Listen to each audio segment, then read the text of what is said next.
ശ്രീ പ്രമോദ് പുഴങ്കര, ഇവിടിപ്പോ ഒരു തെരഞ്ഞെടുപ്പ് വരികയാണ്. സാമുദായിക ധ്രുവീകരണം അതിന്റെ പാരമ്യത്തിൽ എത്തിയാൽ അതിപ്പോ ഈ തെരഞ്ഞെടുപ്പിൽ ആർക്ക് നേട്ടം ആർക്ക് കോട്ടം എന്നുള്ളതിനപ്പുറത്ത് ദൂരവ്യാപകമായ പ്രത്യാഘാതങ്ങൾ, സാമൂഹ്യമായ വിഭജനം ഈ സംസ്ഥാനത്ത് ഉണ്ടാക്കുമെന്നുള്ള കാര്യത്തിൽ യാതൊരു തർക്കവുമില്ലല്ലോ.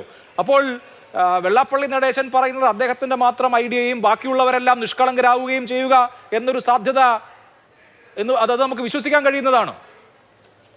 അതായത് എന്താണോ ബി ജെ പിയുടെ അജണ്ട, എന്താണോ സംഘപരിവാറിൻ്റെയും RSSൻ്റെയും അജണ്ട, ആ അജണ്ട കേരളത്തിൽ ഹിന്ദുത്വ ഫാഷിസത്തിൻ്റെയും ഹിന്ദുത്വ പ്രത്യയശാസ്ത്രത്തിൻ്റെയും ആ വെറുപ്പിൻ്റെ രാഷ്ട്രീയ അജണ്ട കേരളത്തിൽ നടപ്പാക്കുന്നതിന് ഇന്ത്യയിൽ പലയിടത്തും അവർ ഉപയോഗിച്ച ടാക്ടിക്സ് പോലെ തന്നെ കേരളത്തിൽ അത് ഏറ്റവും പുതുതായി അവർ ഉപയോഗിക്കുന്നതും അത് പടർത്തുന്നതും വെള്ളാപ്പള്ളി നടേശൻ എന്ന SNDP യോഗം നേതാവിലൂടെയാണ്.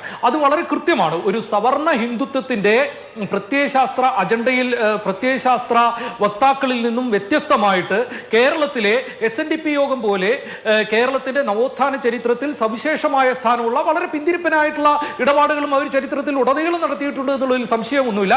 എങ്കിൽ പോലും ഒരു തരത്തിൽ കേരളത്തിന്റെ നവോത്ഥാന ചരിത്രത്തിൽ ഒരു പ്രത്യേക തരത്തിലുള്ള സവിശേഷമായ സ്ഥാനമുള്ള ഒരു സംഘടനയുടെ നേതാവിനെ ഉപയോഗിച്ചുകൊണ്ട് കഴിഞ്ഞ ഏതാണ്ട് ഒരു വർഷത്തിലേറെയായി കേരളത്തിൽ സംഘപരിവാർ നടത്തിക്കൊണ്ടിരിക്കുന്ന ആസൂത്രിതമായ ന്യൂനപക്ഷ വെറുപ്പിന്റെയും ഹിന്ദുത്വ പ്രത്യയശാസ്ത്രത്തിന്റെ പ്രചാരണത്തിന്റെയും അജണ്ടയെ ഇടതുപക്ഷം ഒരു വിമർശനവും കൂടാതെ മുഖ്യമന്ത്രി പ്രതീകാത്മകമായി കാണിച്ചതുപോലെ തങ്ങളുടെ 1-ാം നമ്പർ കാറിൽ കയറ്റി കൊണ്ടുപോയി ഓടിപ്പിടിച്ചിട്ട് ആദരിക്കുന്നു എന്നുള്ളതാണ് പ്രശ്നം.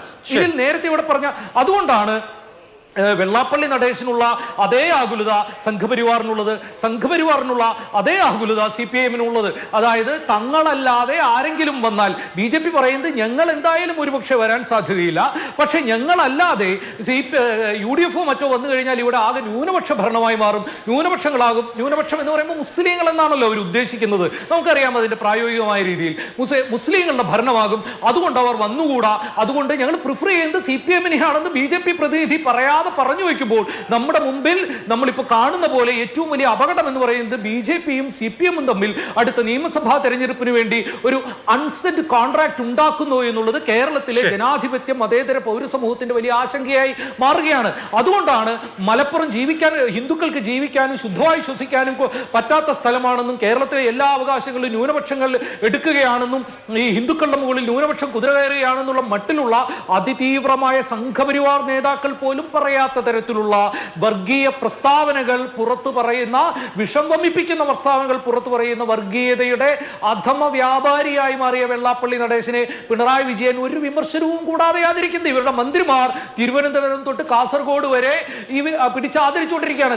തൃശ്ശൂരായിരുന്നു ഇപ്പോൾ ഈ ബിനോയ് വിശ്വം വലിയ വർത്തമാനം വെള്ളാപ്പള്ളിക്കാണ് തൊപ്പി ചേരുക എന്നൊക്കെ പറഞ്ഞു. ബിനോയ് വിശ്വത്തിന്റെ പാർട്ടിയിൽപ്പെട്ട മന്ത്രിമാരാണ് കഴിഞ്ഞ ദിവസം തൃശ്ശൂരിൽ വെള്ളാപ്പള്ളി എന്തോ കേരളത്തിലെ പുരോഗമന പ്രസ്ഥാനത്തിനും കേരളത്തിലെ സമുദായത്തിനും ഈഴവ സമുദായത്തിനൊക്കെ വലിയ നേട്ടങ്ങൾ ഉണ്ടാക്കി എന്ന് പറഞ്ഞ് പ്രസംഗിച്ച് അയാളെ പിടിച്ചാദരിച്ച്. മറ്റൊരു കാര്യം കൂടി പറയട്ടെ. ഇപ്പൊ നേരത്തെ പറഞ്ഞല്ലോ, ഇസ്ലാം സാമുദായിക വർഗീയതയ്ക്കെതിരായിട്ടുള്ള മുസ്ലിം വർഗീയതയ്ക്കെതിരായിട്ടുള്ള CPM-ന്റെ ശ്രമങ്ങളെ ഇസ്ലാമോഫോബിയായിട്ട് വ്യാഖ്യാനിക്കുകയാണ് ഉണ്ടായത്. വാസ്തവത്തിൽ അതല്ല, അത് ഈ പിണറായി വിജയൻ ഗംഭീരനായ നേതാവാണെന്നൊക്കെ പറയുന്ന വാഴ്ത്തുപാട്ടിന്റെ ഭാഗമായിട്ടേ കാണാൻ പറ്റുള്ളൂ. അങ്ങനെയല്ല ഉണ്ടായത് പലസ്തീൻ പ്രശ്നമടക്കമുള്ള പല വിധത്തിലുള്ള ആഗോളതലത്തിൽ തന്നെയുള്ള സാമ്രാജ്യത്വ വിരുദ്ധ ഇടതുപക്ഷ സമരത്തിന്റെ ഒപ്പം ചേർന്ന് നിൽക്കുന്ന സമരങ്ങളെ അത്തരത്തിലുള്ളൊരു മതേതര ഛായയിൽ അവതരിപ്പിക്കുന്നതിന് പകരം അതിനെ ഒരു മുസ്ലിം പ്രശ്നമാക്കി കേരളത്തിൽ അവതരിപ്പിക്കുകയും അതുവഴി മുസ്ലിങ്ങളുടെ വോട്ടുകൾ തങ്ങൾക്ക് സംഘടിതമായ രൂപത്തിൽ കിട്ടാനുള്ള CPM-ന്റെ ശ്രമങ്ങൾ ലോക്സഭാ തെരഞ്ഞെടുപ്പിൽ പരാജയപ്പെട്ടു എന്ന് കണ്ടപ്പോൾ കേരളത്തിലെ ഭൂരിപക്ഷ ഹിന്ദു വർഗീയതയെ തങ്ങളുടെ പക്ഷത്തേക്കുള്ള വോട്ടാക്കി മാറ്റുന്നതിന് വേണ്ടിയിട്ട് ഭൂരിപക്ഷ വർഗീയത വേണ്ടി അവരുടെ ഭാഷയിൽ ന്യൂനപക്ഷ വിരുദ്ധമായ വർത്തമാനങ്ങൾ CPM പറയുകയാണ് ഉണ്ടായത്. ആ വർത്തമാനത്തിന്റെ ഭാഗമായിട്ടാണ് വെള്ളാപ്പള്ളി നടേശനെ പോലുള്ള ഒരാളെ അവർ താങ്ങിക്കൊണ്ട് നടന്നത്. 2015 സെപ്റ്റംബറിൽ പീപ്പിൾസ് ഡെമോക്രസിയിൽ പിണറായി വിജയന്റെ പേരിൽ എഴുതിയ ലേഖനത്തിൽ പറയുന്നത് തന്റെ ബിസിനസ് താല്പര്യങ്ങളെ, വ്യാപാര താല്പര്യങ്ങളെയാണ് വെള്ളാപ്പള്ളി എന്തിനു മുകളിലായിട്ട് കാണുന്നത്.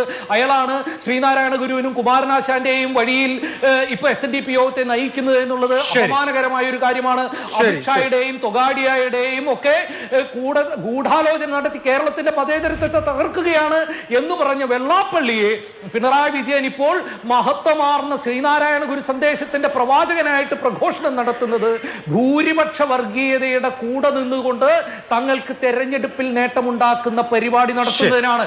ഇതിനെ കേരളം കൃത്യമായി എതിർത്തില്ലെങ്കിൽ RSSന്റെ അജണ്ടയായിരിക്കും കേരളത്തിൽ നടക്കാൻ പോവുക.